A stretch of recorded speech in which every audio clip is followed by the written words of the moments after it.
Muito bom estarmos aqui para louvar e bendizer o Senhor. Abra sua Bíblia na carta de Tiago, capítulo 1. Tiago, capítulo 1. Hoje, como já foi dito, comemoramos o dia da Bíblia. Como é o nosso relacionamento com a Bíblia, né, queridos? É sempre uma pergunta, um questionamento que devemos fazer.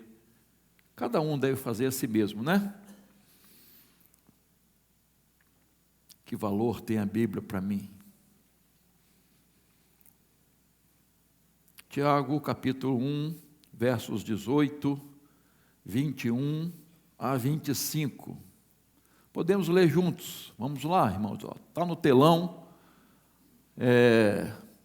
Vamos ler esses poucos versículos juntos. Vamos lá? Pois, segundo o seu querer, Ele nos gerou pela palavra da verdade, para que fôssemos como primícias de suas criaturas. Portanto, deixando toda a impureza e acúmulo de maldade, acolham com mansidão a palavra implantada em vocês, a qual é poderosa para salvá-los.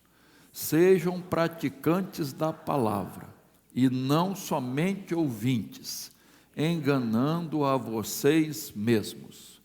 Porque se alguém é ouvinte da palavra e não praticante, assemelha-se àquele que contempla o seu rosto natural num espelho, pois contempla a si mesmo, se retira e logo esquece como era a sua aparência.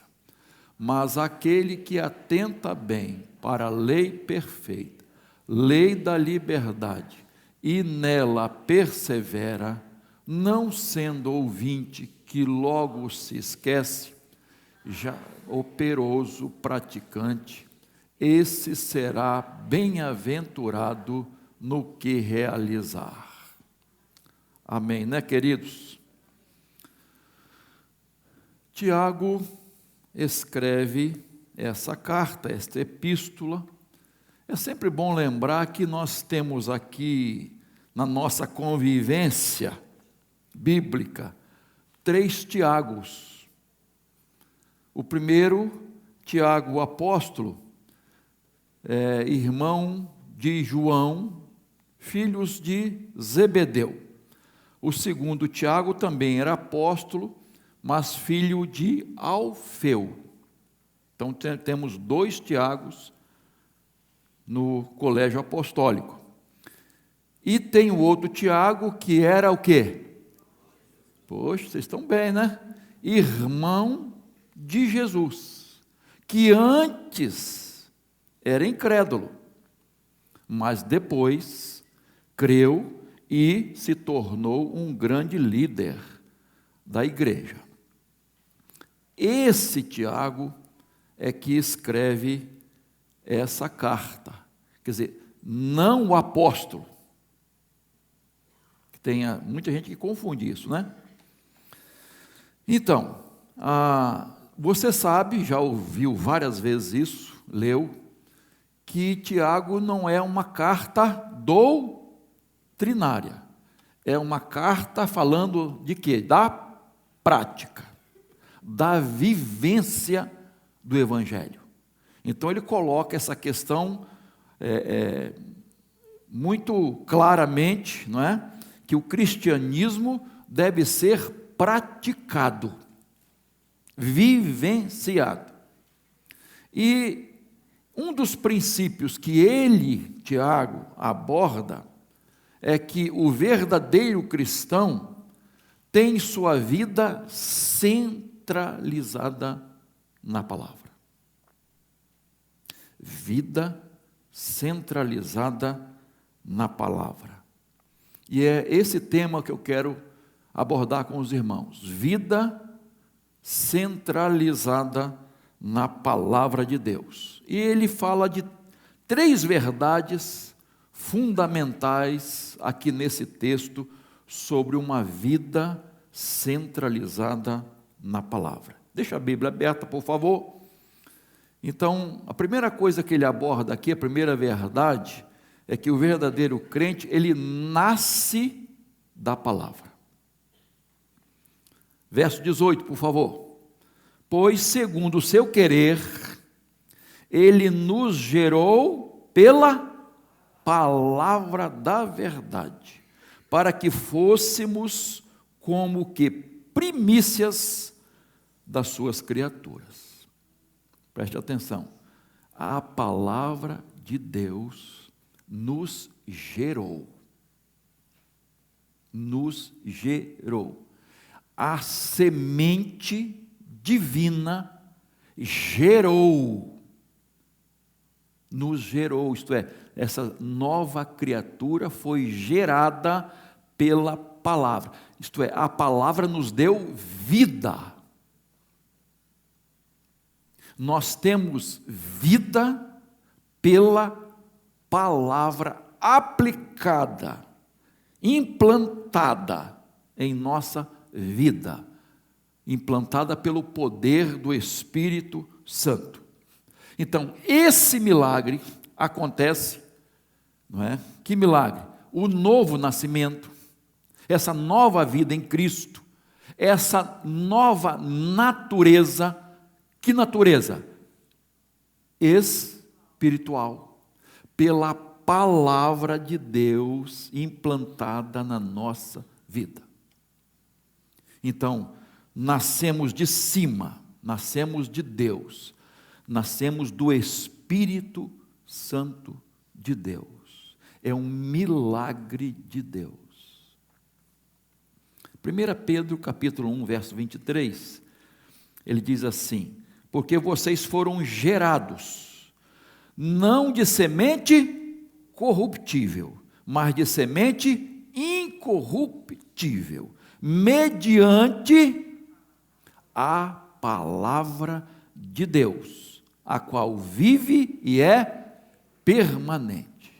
Então, Pedro está afirmando essa mesma verdade.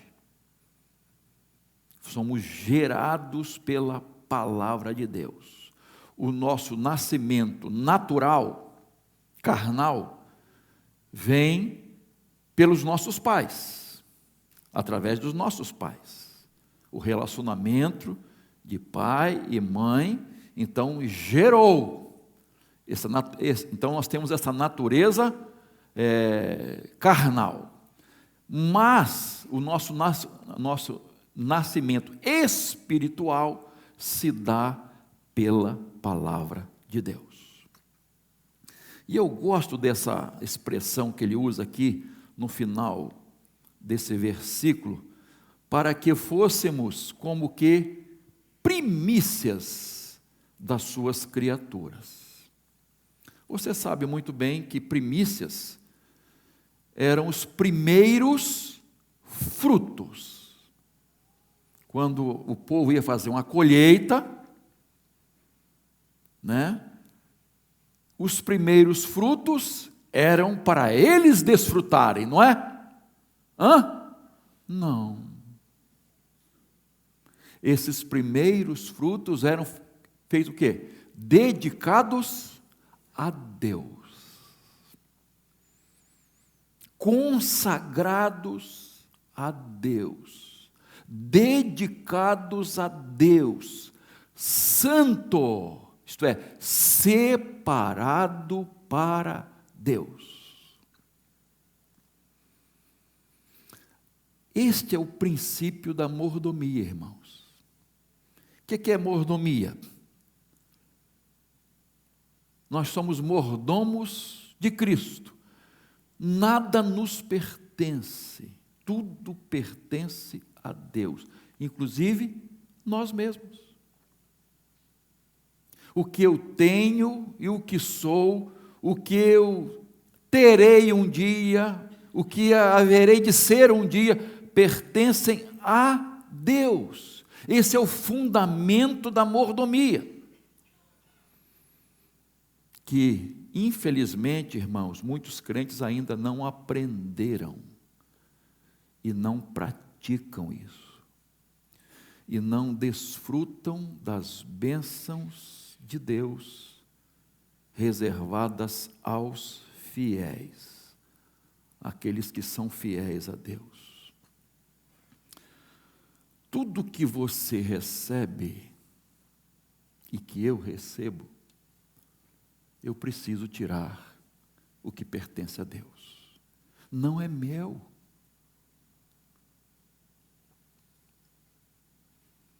Pertence a Deus.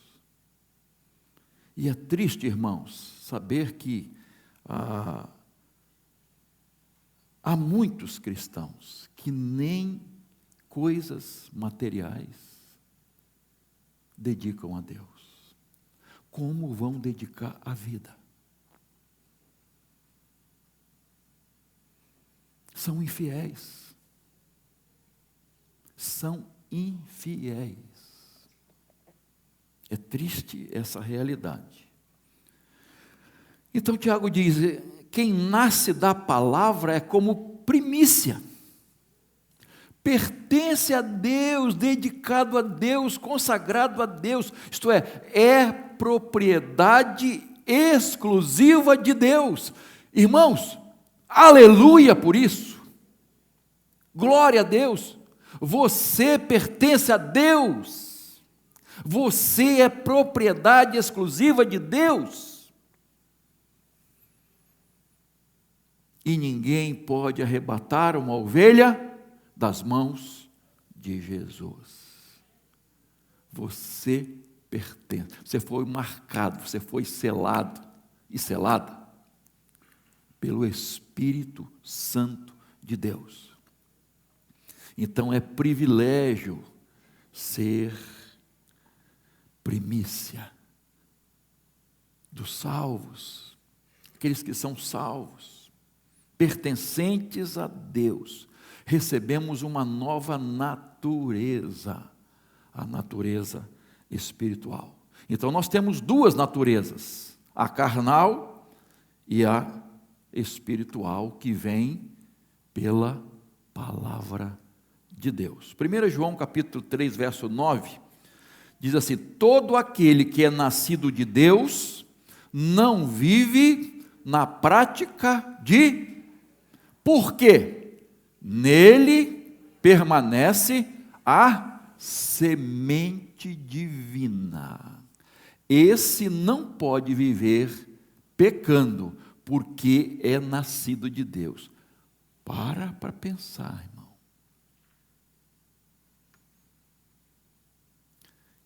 Nascido de Deus não vive em pecado, porque a semente divina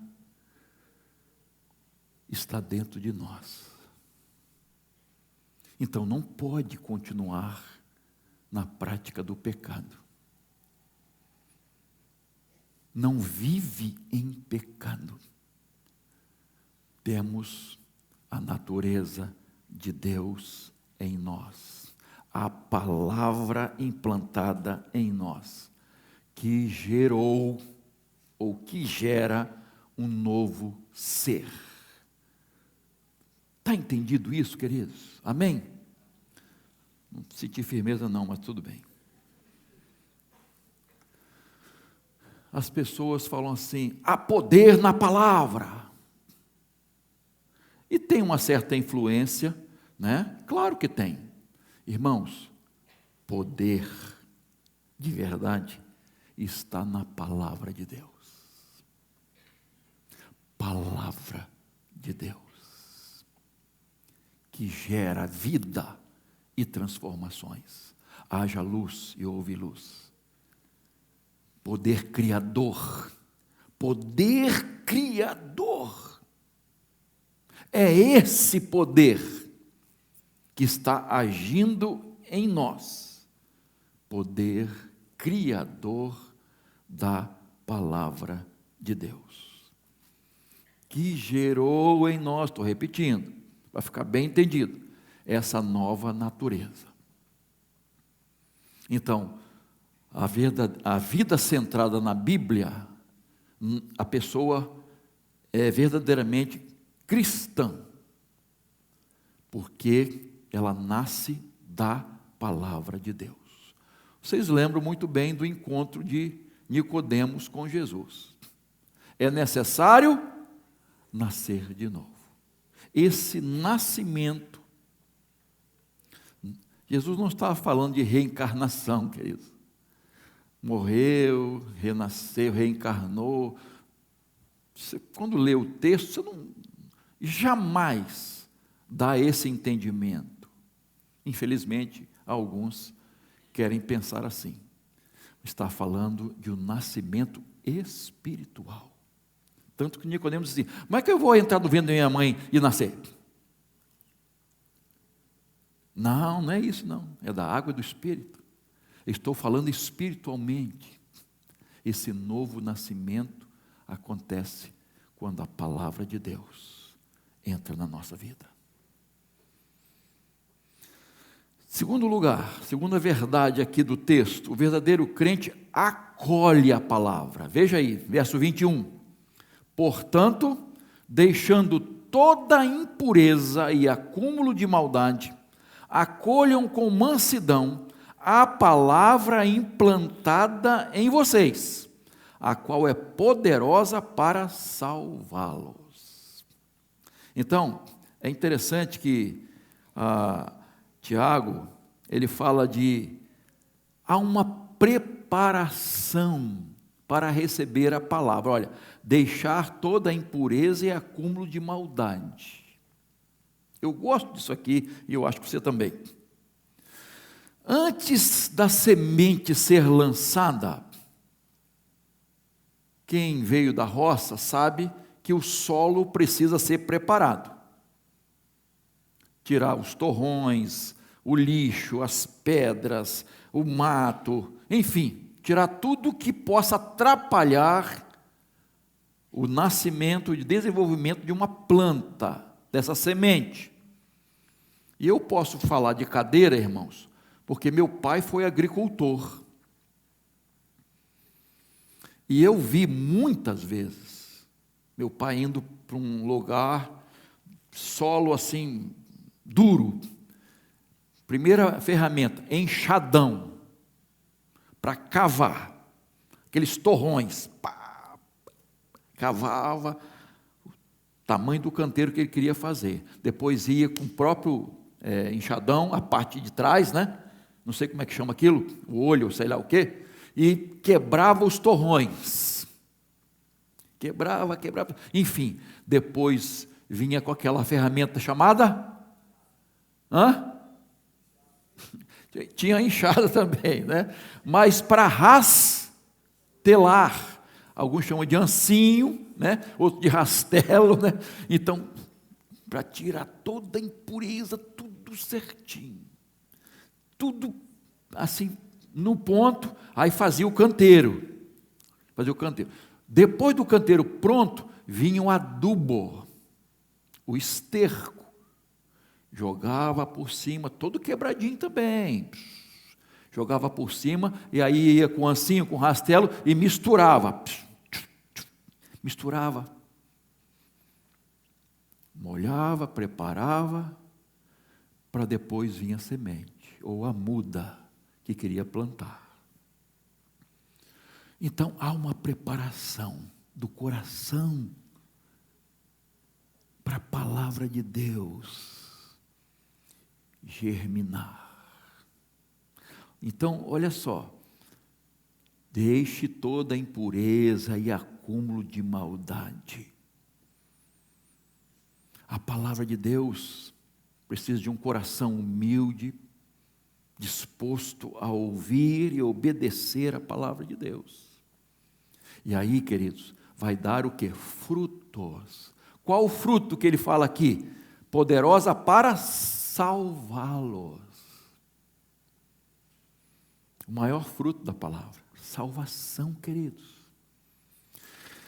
Quando nascemos da palavra, quando ouvimos a palavra e praticamos a palavra, irmãos, a salvação. O resultado é salvação.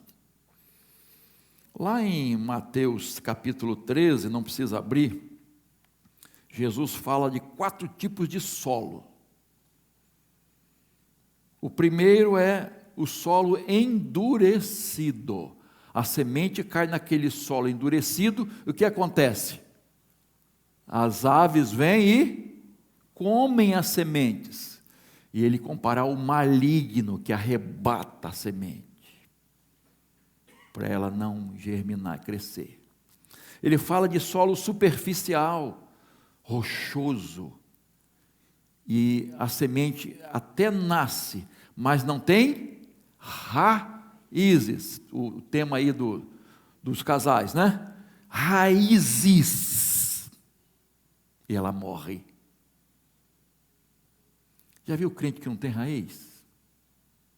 Não, tem ninguém aqui. Amém?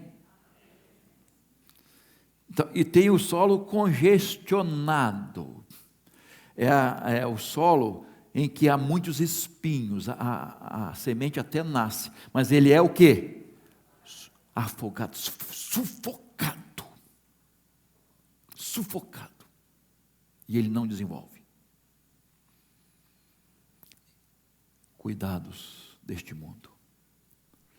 Viver em função das coisas deste mundo. E o solo frutífero, fértil, preparado, adubado, que vai dar muitos frutos.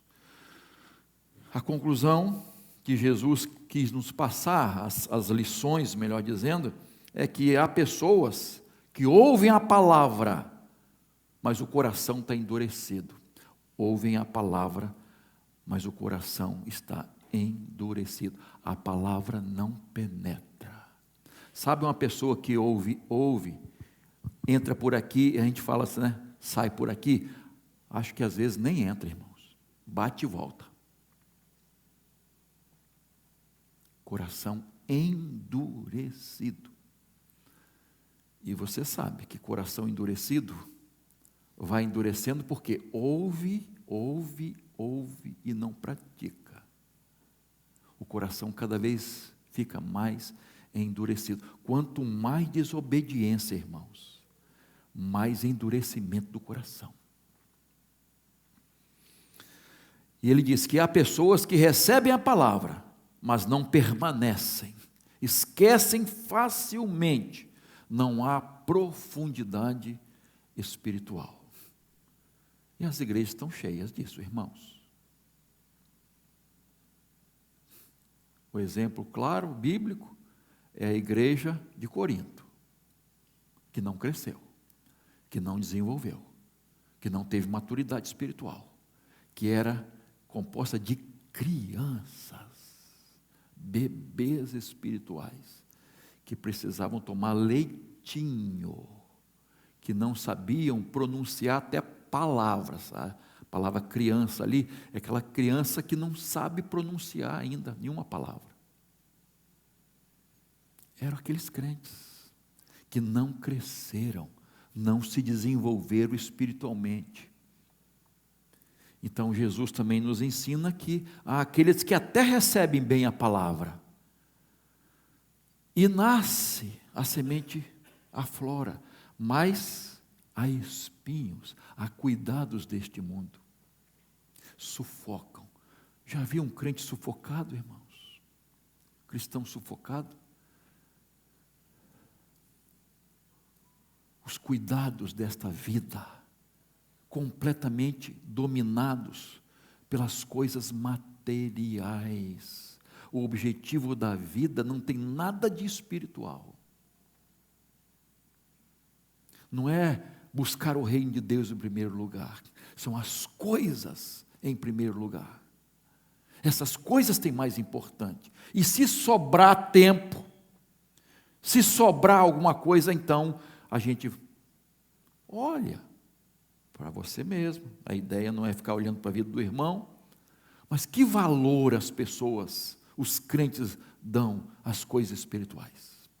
A igreja, a Deus, a Bíblia, a oração.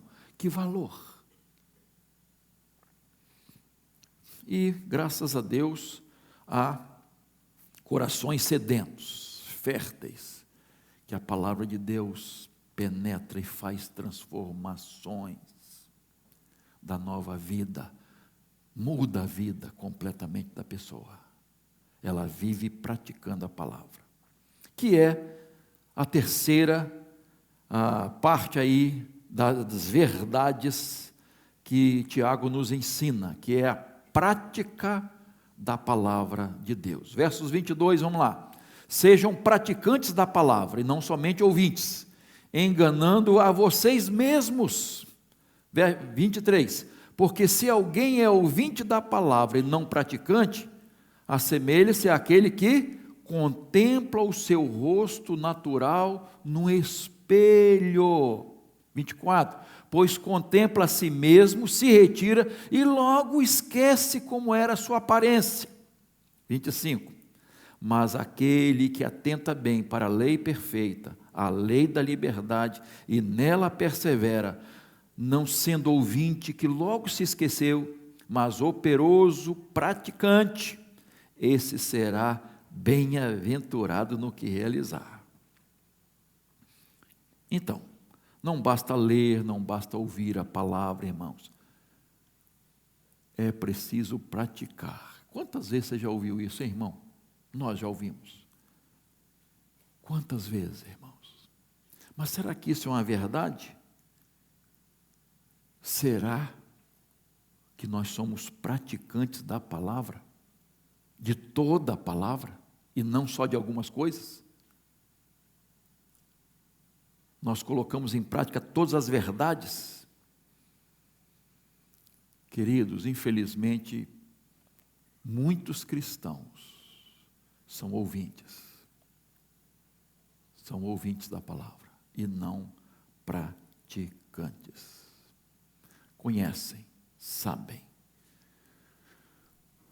Parábola dos dois fundamentos, ou dos dois construtores. Um edificou sobre a rocha e o outro sobre a...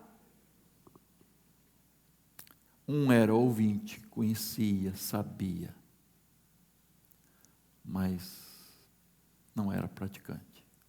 O que edificou sobre a rocha era praticante. O que será, irmãos, que nós sabemos, conhecemos e não estamos praticando?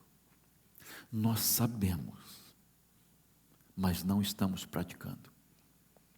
Você sabe que pesquisas mostram que o maior índice de acidentes de trânsito, a causa maior, né, é o quê? Desobediência às leis do trânsito, desrespeito às leis do trânsito. A pessoa conhece, mas desobedece. Alguém aqui, a pessoa daqui dessa igreja, ninguém fura sinal aqui. Ninguém passa em sinal fechado. Ninguém ultrapassa em linha o quê? Contínuo. Ninguém aqui faz isso em viagem. Ninguém ultrapassa o limite daquela plaquinha que está lá, ó. Eu sei que tem algumas coisas que a gente questiona, né? Certos lugares que a gente questiona, né, o que foi estabelecido ali. Mas, irmãos, a maioria absoluta dos acidentes ocorre por causa da desobediência às leis do trânsito.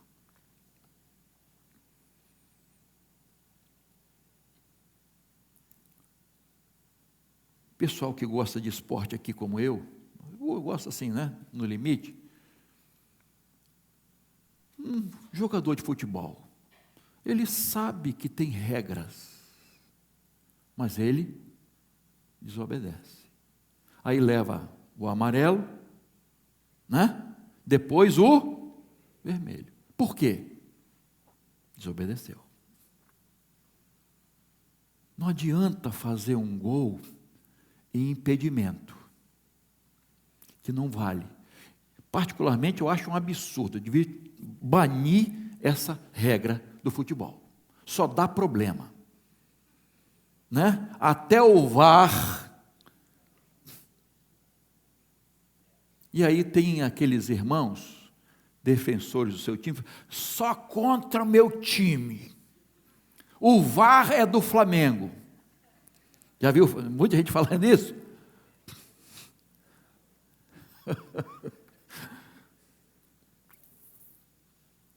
Por quê? Às vezes, um pezinho, né? O dedinho estava... irmão, isso é ridículo. Isso é ridículo. Né? Então, a gente até discorda, mas se está ali, a gente tem que obedecer. O jogador tem que obedecer. Né? Então, lateral, eu acho, é futebol, lateral tinha que ser com o pé. Concorda comigo? Tinha que ser com o pé. Por que com a mão?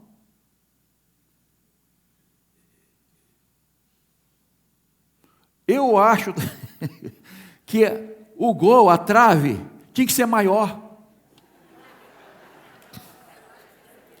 Tinha que ser maior, irmãos.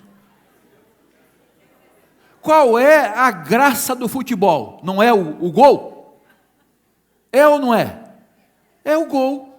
Tem jogo que eles passam os 2 tempos, 45, 90 minutos, e não sai um gol. E quando bate na trave? Meu Deus. A graça é essa alegria do gol, gente. Então, vamos aumentar a trave, para sair mais gols.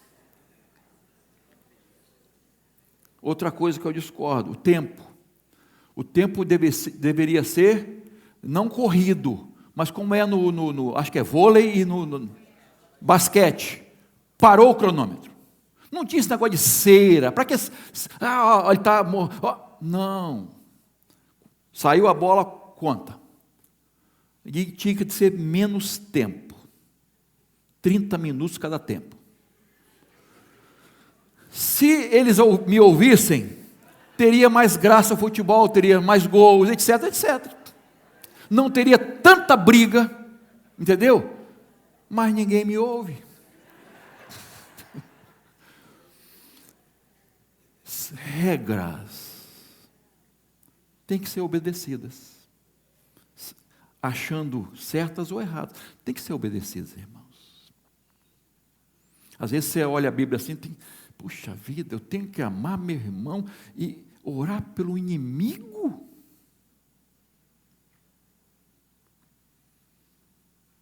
Leis. Se alguém se jogar de um prédio, vai se esborrachar, possivelmente vai morrer, né? Porque tem uma lei chamada o quê? Gravidade. Você não vai planar. Lá no espaço, vai ter um momento lá, que eu não sei explicar direito, né? Que eles ficam assim, voando. Que legal, né? Dentro da nave, lógico, dentro da nave. Lei. Se você desobedece, se jogar, vai cair, vai morrer. Irmãos, Deus, na sua soberania, seu amor, sua misericórdia, seu poder, Ele estabeleceu leis, princípios, que nós, para sermos felizes, daqui a pouquinho ele vai falar sobre isso, precisamos obedecer. Guia para a nossa vida é a Bíblia. Meu irmão, minha irmã, obedeça a Bíblia. É a garantia da sua vitória. Obedeça a palavra de Deus. Ela é a verdade.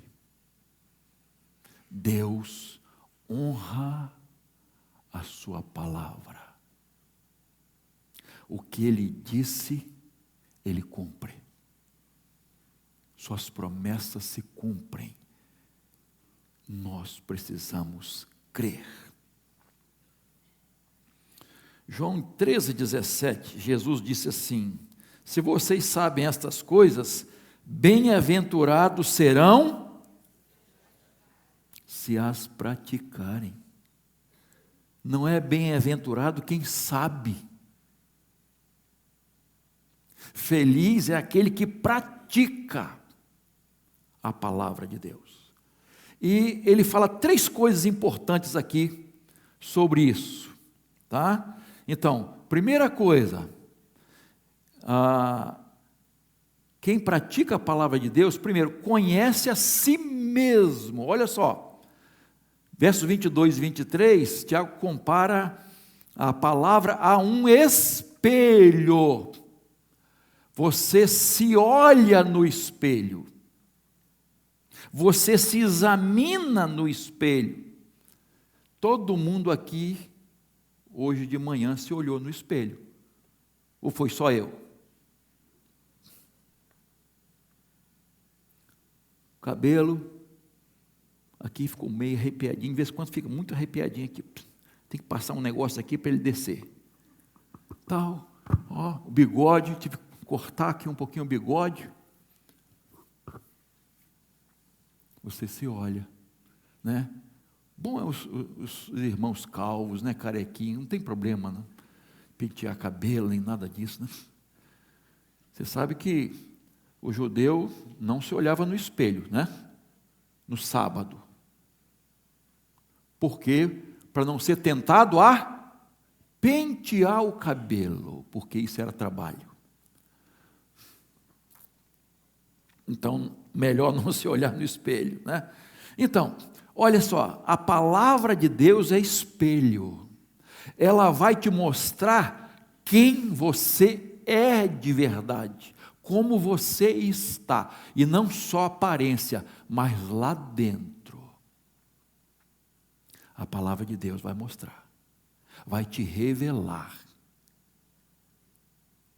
quem você é, como você está. Ela vai mostrar nossos pecados, nossas necessidades, nossos deveres, nossas recompensas. Alguém disse assim: eu li a Bíblia toda e encontrei muitos erros, todos em mim mesmo. Todos em mim mesmo. Graças a Deus. Agora, o que fez com isso? O que fez? Qual a atitude? Não adianta olhar o espelho de relance assim rapidinho. Não. Você tem que se contemplar no espelho. A Bíblia é para você meditar na palavra. Está fazendo sua devocional, né? Não adianta fazer correndo. Fiz, cumpri minha obrigação diária, já li a Bíblia. Não é isso. Examina, se olha. O que a Bíblia está dizendo para mim? Tem algum mandamento aqui para eu obedecer? Tem alguma coisa que Ele está me mostrando que eu preciso deixar, que eu não estou fazendo? Tem alguma promessa? Tem algum dever? Tem condições? Eu tenho que examinar a Bíblia, irmãos.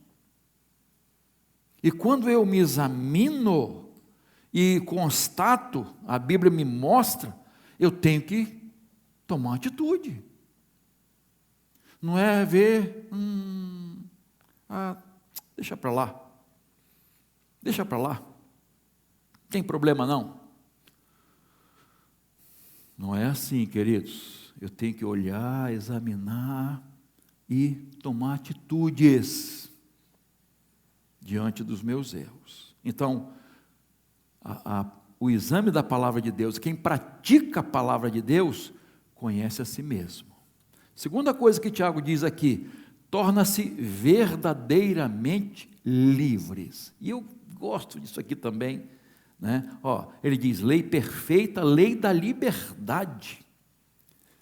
Quem pratica a palavra de Deus não é escravo, irmãos, é livre, se torna livre. João 8,34, Jesus disse assim, quem comete pecado é escravo do pecado.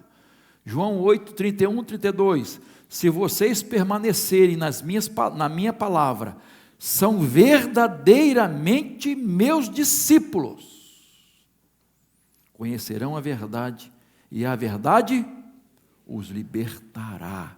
João 15, 3. Vocês já estão limpos por causa da palavra que lhes tenho falado. Então, irmãos, olha só, a palavra de Deus praticada, ela vai limpar a nossa vida e vai nos tornar livres. Ela vai santificar a nossa vida, nos libertando de tudo aquilo que não é de Deus. Quanto mais obedientes, mais livres. Quanto mais submissos, mais livres. Quanto mais servos, mais livres. Quanto mais escravos, mais livres. Mas tem que obedecer. O que acontece com um trem descarrilado? Para. Um trem só é livre se ele está sobre trilhos. Deus estabeleceu trilhos para a nossa vida. Se eu sair, acabou, irmãos. Eu não sou livre. Eu estou preso. Obediência à palavra de Deus, irmãos. Prática da palavra de Deus. É isso que a Bíblia está nos dizendo. E terceiro lugar, que Tiago fala que a prática da palavra torna-se, a pessoa que pratica, torna-se o quê? Bem-aventurado no que realizar. E será bem-aventurado no que realizar. Ouvir a palavra e não praticar é enganar-se a si mesmo, diz Tiago. É olhar para o espelho, ver os defeitos e não fazer nada. Imagina que você, depois do almoço, está saindo, está arrumado, almoçou e tal, dá a última olhadinha no espelho, aí faz assim, tem uma casca de feijão. Deixa aí. Você nem vai sorrir para ninguém, não vai nem abrir a boca.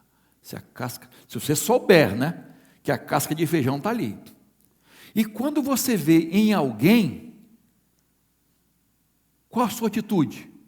Normalmente, fulano, tem uma cascona de feijão aí na comissão de frente.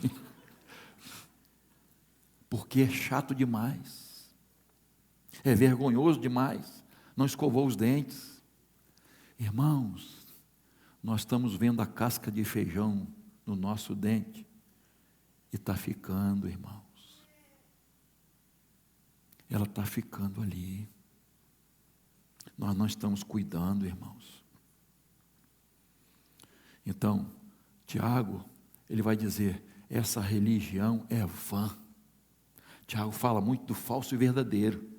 Ele vai fazendo essa comparação do falso e verdadeiro, Ele está dizendo, essa religião é vã, não serve para nada, o fim é engano e tragédia. É tragédia, como a casa edificada sobre a areia. O praticante será bem-sucedido em tudo que fizer. Josué 1:7. Jesus disse a Josué, seja forte e corajoso, obedeça a lei que o servo Moisés te ordenou, não se desvie nem para a direita, nem para a esquerda, para que seja o quê? Bem-sucedido por onde quer que você andar. É a Bíblia, lida, meditada, praticada, é que vai fazer você uma pessoa feliz, bem-sucedida. Você quer ser um pai, uma mãe bem-sucedidos? Obedeça a palavra de Deus. Passa a palavra de Deus para os seus filhos. Dê exemplo para os seus filhos de obediência à palavra de Deus. Você quer ser um trabalhador, um funcionário, um empresário, um trabalhador, de um modo geral, bem-sucedido na sua profissão? Pratique a palavra de Deus. Obedeça a palavra de Deus. É promessa de Deus que você será bem-sucedido. Uma vez um irmão veio falar comigo de um negócio e que ele ia vender bebida alcoólica.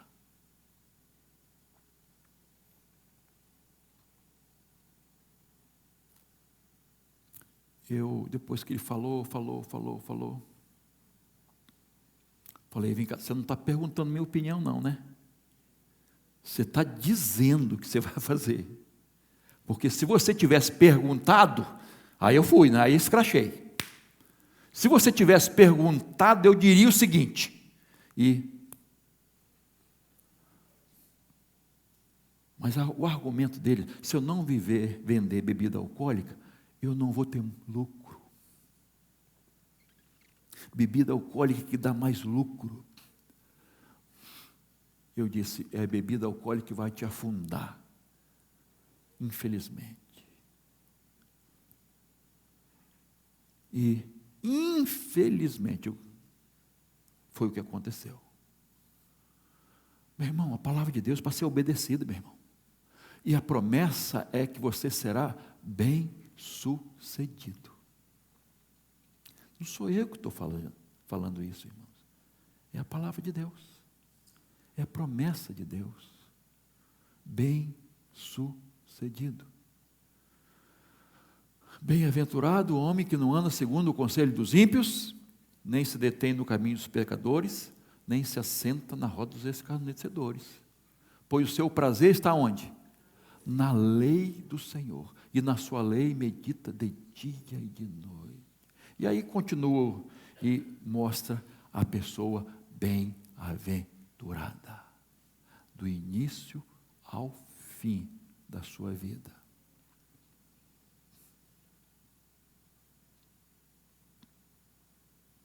Então, meu irmão, minha irmã, vamos obedecer a palavra de Deus? Nesse domingo, que comemoramos o dia da Bíblia, vamos fazer um propósito de centralizar a nossa vida na palavra. Vida centralizada na palavra de Deus.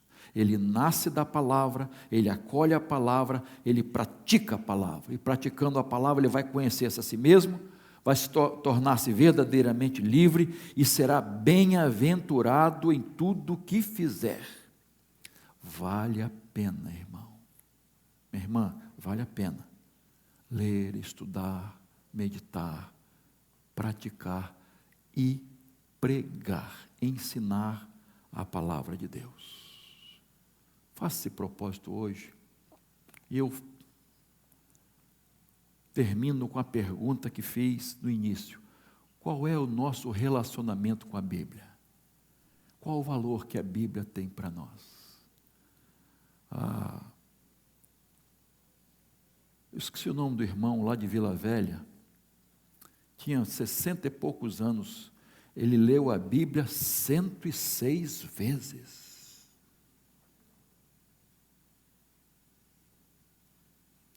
E uma menina de 12 anos já tinha lido a Bíblia toda. Se nós, ou vamos botar assim, cuidado com a tela para as crianças, já falamos aqui várias vezes, né? Se os nossos filhos, se as crianças lessem mais a Bíblia, a metade, não, nem metade, 1/4 do tempo que ficam na frente das telas, meu irmão, seria outra coisa, completamente diferente. Estamos incluídos, irmãos. Qual o tempo que passamos lendo, meditando na palavra de Deus. Um pastor foi convidado para jantar na casa de uma família. E aí, a irmã, preparou aquele jantar gostoso. E aí pegou aqueles talheres, aquelas taças que nunca usam, Dia a dia não faz parte.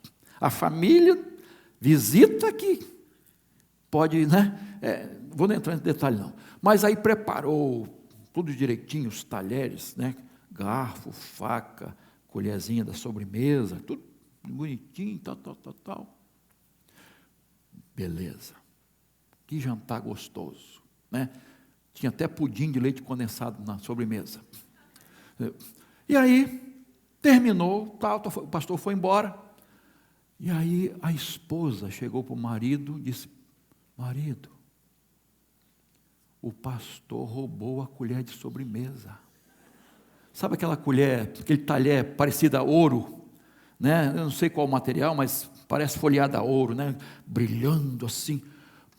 Ele levou nossa colher de sobremesa, não está aqui, no lugar dele.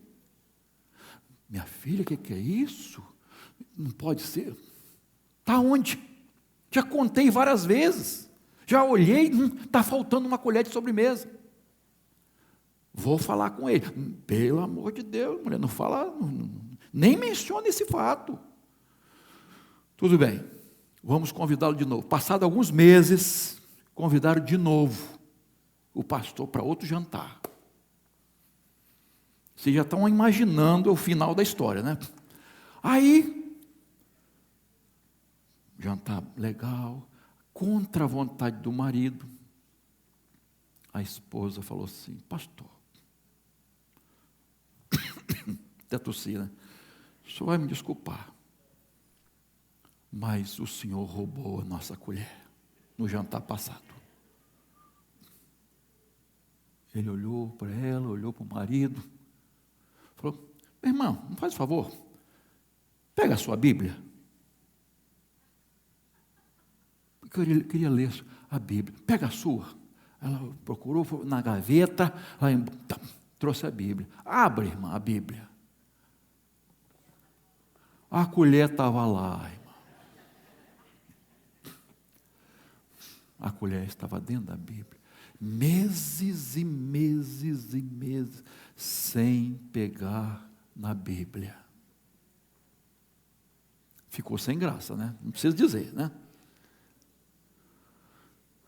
Como é que eu trato a Bíblia, irmão? Como é o meu relacionamento com a palavra de Deus? Eu amo a palavra. Quando a gente lê o Salmo 119, irmãos, que muitos, a maioria dos comentaristas atribuem ao Davi, a Davi, que relacionamento com a Bíblia, que amor, que valor tem. Todos os versículos, cento e quanto aí? Alguém vê aí, Salmo 119? 170? O embaixador sabe, hein? Que é o capítulo maior da Bíblia, embaixador? Então, com exceção de 5, se eu não me engano, não menciona lei, estatuto, preceitos e tal. Só 5. Todos os outros mencionam a Bíblia. Examina, irmão, o Salmo 119, como o salmista amava a palavra de Deus, mais que ouro, mais que qualquer riqueza. Que possamos amar a Bíblia assim, irmãos, examinando a palavra, lendo, meditando, praticando e ensinando. Amém?